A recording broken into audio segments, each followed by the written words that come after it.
O Vai Gabi de hoje é diferente, vocês estão vendo, tô num estúdio, né? Mas aqui eu vou contar pra vocês bastidores de transmissão. Teve Choque Rei, se tem Choque Rei, tem polêmica.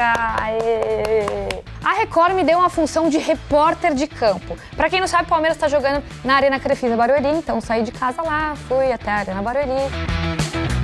Chegamos aqui, ó, Crefisa Barueri. Pra quem não sabe, a Arena Barueri é da tia Leila. O Palmeiras tá jogando aqui enquanto o Allianz tá trocando gramado e tudo mais. E aí o Palmeiras jogou o Paulistão aqui. E é bom que aí dá pra usar. O time também tá usando, o time de base usa aqui também. E eles deram uma reformada, ó. E aí tá mais ajeitadinho. Vamos ver como é que tá lá dentro. Ó os caras carregando a faixa. Os caras da organizada da Mancha. Ô, o estacionamento aqui, R$150. O pessoal se perde, né, no personagem. Por isso que a torcida do Palmeiras reclama tanto aqui da Arena Barueri. Porque a logística é um pouco mais difícil, né? Dá pra você chegar de trem pela estação ali que chega, mas tem que caminhar bastante. Em volta é bastante residencial, não tem muito estacionamento, então pra parar é difícil. E aqui o estacionamento R$150. O pessoal, pô, se perde, né? Mas é isso então, ó. 6h25, o jogo é 8h30. Vamos lá que é hora de tirar a credencial. Aí, ó, tiramos a credencial. Como eu vou ficar no campo, eu vou ser repórter, eu não preciso de colete. Quem é fotógrafo, quem vai fazer vídeo, enfim, aí precisa ter identificação. Eu, como vou ter uniforme, aí eu não preciso. Ó, o ônibus do São Paulo chegando aqui, ó. Dá pra ver os caras aqui, ó. Mas vieram descaracterizados, obviamente, pra não dar problema.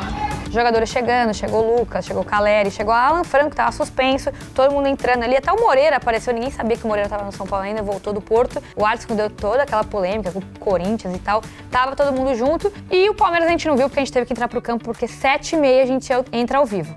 Ó, então andando no túnel e aqui vamos entrar no gramado. Caraca, tá linda a Arena Barueri. Ó, meu amigo de transmissão aqui hoje, Marcelo Braga.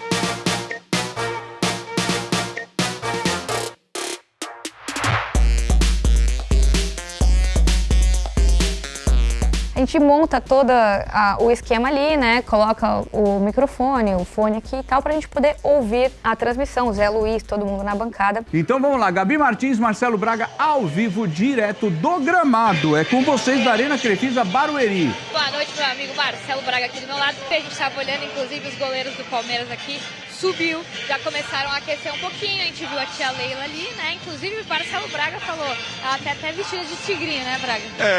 Boa noite a todo mundo. Eu não sei se ela tá de oncinha ou se ela tá de tigrinho, né? Foi aniversário do Vitor Roque ontem, a Ana tava falando, de repente é pra homenagear o artilheiro dela, quem sabe? Depois a gente teve que se locomover até atrás do gol, que é a nossa posição, que a gente não pode ficar do lado dos bancos. E a gente dá mais algumas informações, a gente ficou ali analisando um pouco de finalizações. O Lucas ficou até depois que o time do São Paulo já tinha entrado no vestiário. O Lucas era inclusive uma dúvida, né? Tipo, será que o Lucas joga? É sintético? Ele não gosta muito? A gente tava aqui desse lado vendo o aquecimento do São Paulo e o Lucas Moura, que foi a grande questão, se joga, se não joga, aqueceu aqui todo o tempo reservado para os times.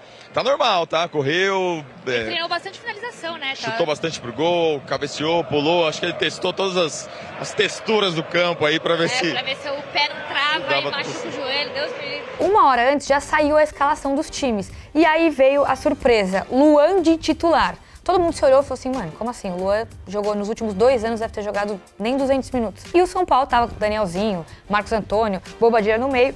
E aí veio o Luan. Aí o que a gente faz? Como a gente fica de repórter ali, eu e meu amigo Marcelo Braga, a gente fica meio que caçando algumas informações. Fomos até a assessoria do São Paulo, a gente pergunta, e aí? Danielzinho sentiu? A assessoria do São Paulo falou assim, não, então, Danielzinho realmente teve uma sobrecarga, mas treinou bem, então foi mais uma opção tática de Hernan Crespo. E aí a diferença para as entradas pré-jogo é que a gente tá com imagem e durante o jogo a gente é só voz, né? Então a gente tá vendo o que tá acontecendo. E uma das coisas que as pessoas falam, nossa, qual que é a função do repórter de campo? Por que o repórter de campo tá ali, sendo que vai anunciar uma substituição, sendo que a câmera já mostra, o narrador pode falar isso. É aí que entra a fofoca, né, de bastidores. Inclusive, o Crespo, o São Paulo, né, na era Abel Ferreira, não teve um técnico ainda que eliminou o Abel Ferreira 2 vezes. O Crespo ganhou, né, a final do Paulista em 2021, mas também no mesmo ano perdeu na Libertadores. O Rogério perdeu a final do Paulista, mas ganhou a Copa do Brasil. Dorival também. Enfim, é um retrospecto muito bom. O São Paulo costuma ser uma pedra no sapato do Palmeiras nos últimos anos, né?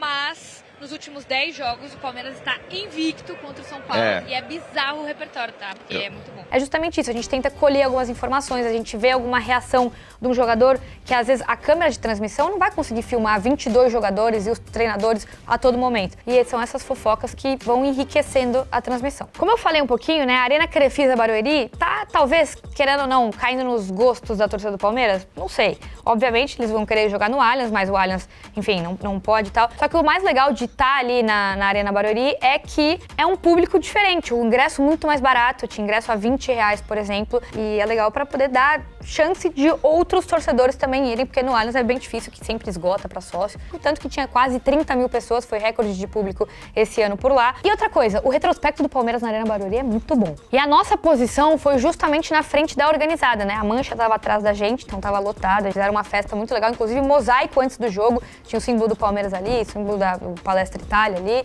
Então foi uma festa muito legal. Teve um momento ali que começou uma gritaria e tal, a gente não tava entendendo, porque a gente tava meio que pra direita, a gente viu uma pipa. Aí o Rafael foi, o goleiro de São Paulo foi, ele meio que cortou a linha ali, e quando a gente foi ver era uma pipa do Corinthians. Aí o Rafael levou pra fora do campo, algum funcionário ali jogou, quando a torcida pegou, destroçou tudo. E aí, óbvio, nas redes sociais fica, né, tem que... É Palmeiras e São Paulo, mas tem que falar do Corinthians, não sei o quê. Enfim, alvoroço raiz, futebol raiz. E a verdade é que o São Paulo não jogou no primeiro tempo, né? Era só o Palmeiras pressionando bastante, tanto que fez o primeiro gol aos 7 minutos. Uma estratégia já viu que não deu muito certo no começo do jogo, o Maurício fez o gol. Bom, aí depois, até no segundo tempo, né, o Danielzinho entrou no jogo. Lua saiu, o Danielzinho entrou, o São Paulo até melhorou e tal, até parecia que ia esboçar uma reação diferente.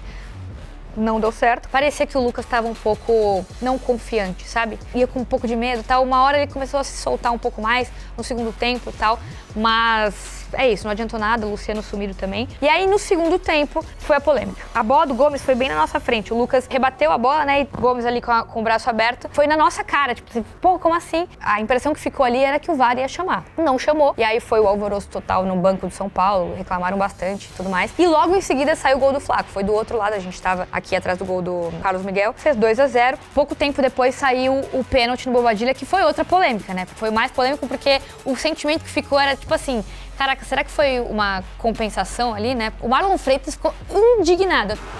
Caleri fez e 2-1, a gente falou, será que vem uma reação aí?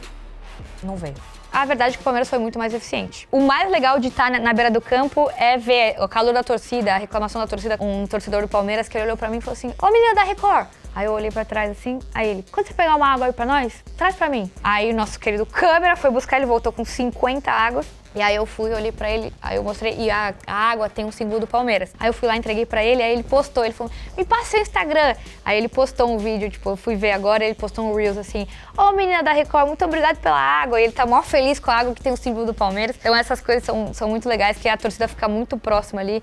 E a gente tem interação toda hora, a gente escuta os caras xingarem, falar coisa, um monte de besteira ali pra jogador de São Paulo ficar muito próximo. O Palmeiras ganhou, e aí comemoração total. O Piquerez saiu comemorando, olhou, acho que tinha uma bandeira do Uruguai ali na torcida, o Piquerez foi, deve ter prometido a camisa ali pra um torcedor, ele foi caminhando, vibrou com a torcida, entregou a camisa pro torcedor, o torcedor fica maluco. Carlos Miguel também comemorando bastante com um funcionário ali do Palmeiras. E isso, só festa, né? Porque é a 7ª final seguida do Palmeiras, vocês têm ideia disso? Abel Ferreira simplesmente jogou todas as finais desde que ele chegou. O Palmeiras é muito forte em casa, muito forte, retrospecto muito bom. E contra o São Paulo também, né? Nos últimos 11 jogos, o Palmeiras tá invicto contra o São Paulo, acho que são 7 vitórias pro Palmeiras e 4 empates. Tudo bem que teve uma Supercopa aí no meio, que teve empate, mas o São Paulo levou nos pênaltis, mas 11 jogos invicto é muita coisa. O choque rei, ele é muito insalubre, entendeu? É um negócio tão pesado, arbitragem, e aí tem briga, e aí torcedor, e aí jornalista brigando, e aí um compra a briga do outro e começa a brigar na internet, ninguém aguenta mais. O choque rei é completamente insalubre. Se tem choque rei, tem polêmica. Gabi e Braga, agora é com vocês. Vai, ao vivo. Foi uns lances, aconteceram um lance bem tenso, né?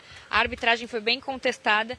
E a grande verdade, até falando um pouco pelo lado do São Paulo, né? O Crespo, vocês já falaram bastante aí, o Crespo acabou fazendo uma escolha ali de colocar o Luan e não o Danielzinho. É aquela coisa, fica aquele sentimento de time que tá ganhando, Não se mexe. Muda, né?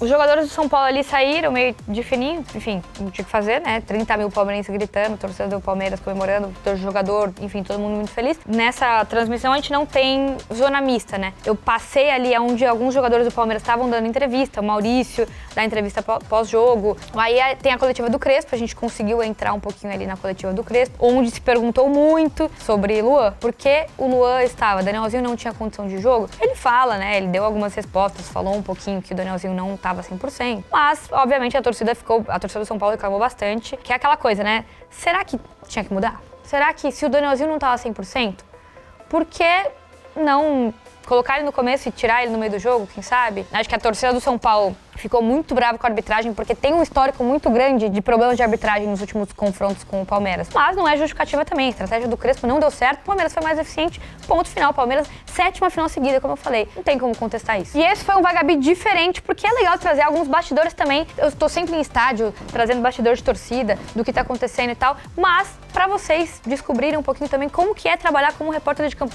Às vezes você tem o sonho de ser repórter, ou não, ou você só tem curiosidade mesmo. Então é isso, deixem suas dúvidas aqui, comentários, manda pra todo mundo, é nóis. Um beijo!